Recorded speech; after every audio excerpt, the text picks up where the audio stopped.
فیسا غورث پھر یہاں بھی چند سال رہنے کے بعد واپس اپنے وطن لوٹتا ہے، اور 20 سال کی ایج کے اندر نوجوانی کے عالم میں جو شخص نکلا تھا حصول علم پر، آج جب وہ واپس اپنے وطن یونان آ رہا ہے تو اس کی عمر کم و بیش 50 سال ہو چکی ہے، اور آج وہ ایک خلنڈرا اور خوشباش نوجوان کی بجائے ایک سنجیدہ اور خاموش طبع مفکر کے روپ کے اندر ڈل چکا ہے۔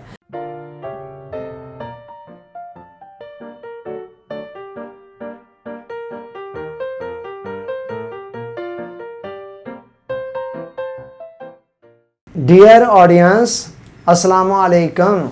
یونان کی سرزمین جو علم و حکمت کی سرزمین سمجھی جاتی ہے، اس نے بڑے بڑے فلاسفرز کو پیدا کیا۔ ان بڑے بڑے فلاسفرز کے اندر ہی ایک نام وہ ہے جسے دنیا آج فیسا غورث کے نام سے جانتی ہے۔ یہ شخص ریاضی، اخلاقیات، سیاسیات، فلکیات، فلسفہ اور موسیقی وغیرہ کے علوم کے اندر خصوصی مہارت رکھتا تھا، تاہم اس کی شہرت کی بہت بڑی وجہ ریاضی کا وہ مسئلہ ہے جسے مسئلہ فیسا غورث کہا جاتا ہے۔ وہ مسئلہ اس نے دریافت کیا اور اس نے اس کی شہرت کو 4 چاند لگا دیے، یعنی ریاضی کا وہ مسئلہ جس کے مطابق کسی قائمۃ الزاویہ مثلث کے اندر a² + b² = c² ہوتا ہے۔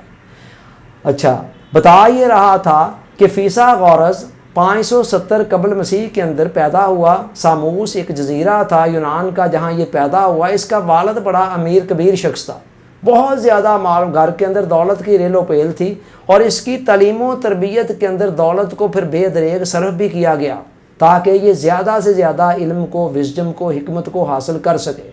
اور بہترین اساتذہ کی خدمات حاصل کی گئی اسے تعلیم و تربیت دینے کے حوالے سے۔ اور اس کی خوش قسمتی یہ ہے کہ یہ بچپن سے خود زیادہ ذہین و فطین بھی تھا اور علم و حکمت کو سیکھنے کا بہت زیادہ شوق بھی رکھتا تھا، اور ساتھ ساتھ باہر سے مواقع بھی مل گئے۔ چنانچہ فیسا غورث نے ان مواقع کو جی بھر کر استعمال کیا اور یونان کے بڑے بڑے اعلیٰ فلاسفر سے جو نالج یہ لے سکتا تھا یہ لیتا رہا۔ اس کے بعد جب اس کی عمر 20 سال ہوئی تو میں نے بتایا مال و دولت کی فراوانی تھی، ریل پیل تھی، اس حوالے سے بے فکری تھی، اس کو سیاحت کا شوق پیدا ہو جاتا ہے، اور سیاحت کے شوق کے پیچھے بھی ایک جذبہ تھا حصول علم کا، اور پیسوں کی کمی کوئی نہیں تھی۔ چنانچہ یہ سیاحت پر نکل پڑتا ہے اور سفر کرتا کرتا دنیا کے قدیم اور مشہور شہر بابل جا پہنچتا ہے جو تہذیب و تمدن کا مرکز و محور تھا۔ علم و حکمت سے آراستہ و پیراستہ یہ شہر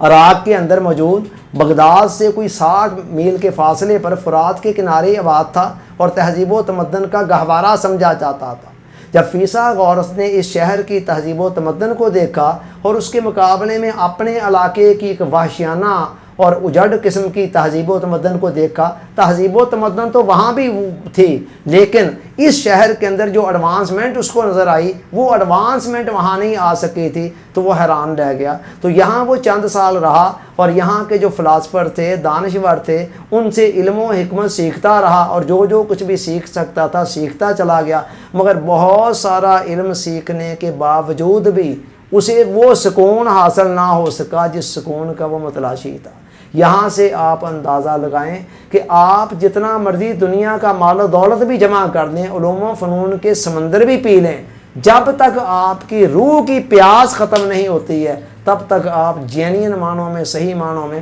پرسکون اور مطمئن نہیں ہو سکتے۔ یہاں چند سال قیام کرنے کے بعد وہ ہندوستان آ جاتا ہے، ہندوستان کے شہر بہار میں پہنچتا ہے۔ یہ ہندوستان تو میں آپ کی بات کر بر صغیر کا علاقہ تھا، ہندوستان بھی اس وقت برے پاکستان ہندوستان ایک ہی تھے، تو بہار کے اندر آتا ہے۔ یہاں اس کی ملاقات بدھ مت کے بانی مہاتما بدھ سے ہوتی ہے جن کی عرفانیت کے چرچے دور دور تک پھیلے ہوئے تھے۔ فیسا غورث جب ان سے ملتا ہے تو ان کی شخصیت سے اور ان کی تعلیمات سے بہت زیادہ متاثر ہوتا ہے اور اتنا اثر لے کر جاتا ہے کہ جب وہ واپس اپنے علاقے میں پہنچتا ہے وہاں جا کر باقاعدہ اس نے ایک مذہبی تنظیم بنائی اور اس کے جو اصول و ضوابط تھے وہ زیادہ تر اسی بدھ مت سے ماخوذ کیے گئے تھے۔ بہرحال چند برس یہاں رہنے کے بعد بر صغیر کے اندر، پھر وہ یہاں سے مصر چلا جاتا ہے۔ مصر کے اندر جو اسکالر تھے، علماء تھے، دانشور تھے، وہ ریاضی کے حوالے سے اور بالخصوص جیومیٹری کے حوالے سے بہت ایکسپرٹ تھے۔ فیسا غورث وہاں رہ کر کچھ سال ان سے علم سیکھتا ہے، اور سیکھنے کے بعد غور و فکر کر کے اس مادب کے اندر کئی نئے سے نئے مسائل اخذ کرتا ہے۔ انہی میں سے ایک وہ مسئلہ جس کی طرف میں نے آغاز میں بتایا کہ مسئلہ فیسا غورث جسے کہا جاتا ہے، یہ مسئلہ بھی وہ اسی قیام کے دوران وہاں پر اس مسئلے کو بھی وہ اخذ کرتا ہے اور اس تک پہنچتا ہے۔ فیسا غورث پھر یہاں بھی چند سال رہنے کے بعد واپس اپنے وطن لوٹتا ہے، اور 20 سال کی ایج کے اندر نوجوانی کے عالم میں جو شخص نکلا تھا حصول علم پر، آج جب وہ واپس اپنے وطن یونان آ رہا ہے تو اس کی عمر کم و بیش 50 سال ہو چکی ہے، اور آج وہ ایک خلنڈرا اور خوشباش نوجوان کی بجائے ایک سنجیدہ اور خاموش طبع مفکر کے روپ کے اندر ڈل چکا ہے۔ فیسا غورث چونکہ بہت سارا علوم و فنون اپنے اندر جمع کر چکا تھا اور بہت ساری وزڈم حاصل کر چکا تھا، چنانچہ بہت ساری شہرت بھی حاصل ہو چکی تھی اسے، چنانچہ بہت سارے اس کے فالورز بھی بن گئے، پیروکار بھی بن گئے، لیکن پھر ایسے لوگوں کے ساتھ جو کچھ ہوتا ہے عام طور پر وہی فیسا غورث کے ساتھ بھی ہوا۔ فیسا غورث نے جب اپنی عقل کو، اپنی فہم و فراست کو استعمال کرتے ہوئے، بڑے منطقی انداز کے ساتھ دلائل دیتے ہوئے جو پہلے سے سوسائٹی کے اندر عقائد اور جو قوانین فرسودہ قسم کے چلے آ رہے تھے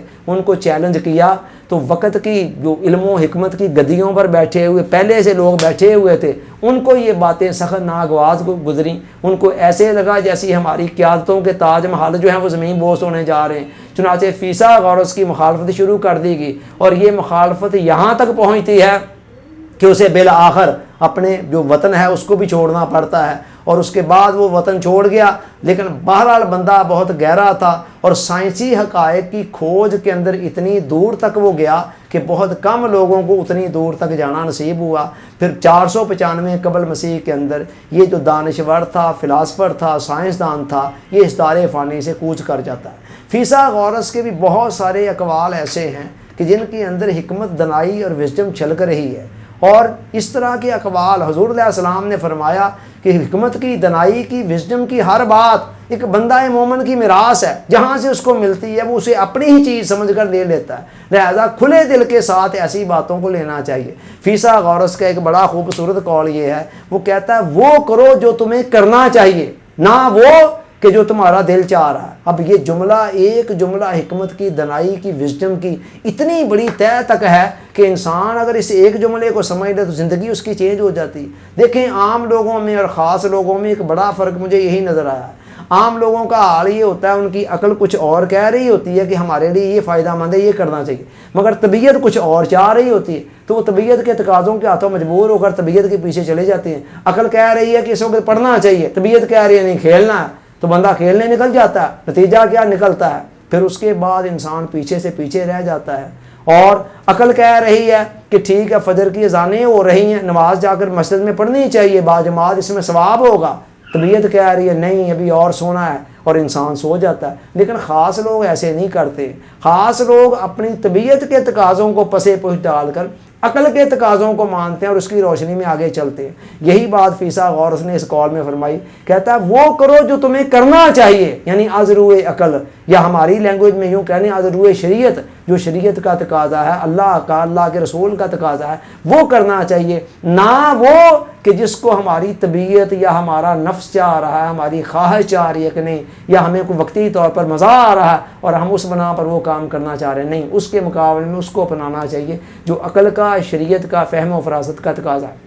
اسی طرح اس کا ایک اور قول ہے، کہتا ہے زبان کو قابو میں رکھو، بہت سی تکلیفوں اور مصیبتوں سے نجات پا جائیں گے۔ یقین کریں یہ بھی حکمت اور دنائی کے اندر گندا ہوا قول ہے۔ آپ تجربہ کر کے دیکھ لیں، ہماری زندگی کے اندر جتنی مصیبتیں آتی ہیں نا، کچھ ڈائریکٹلی اور کچھ انڈائریکٹلی، کم و بیش 50% ہماری زبان کی وجہ سے ہوتی ہیں۔ آپ زبان کو کنٹرول کر لیں تو زیادہ نہیں تو میں آپ کو یقین دلاتا ہوں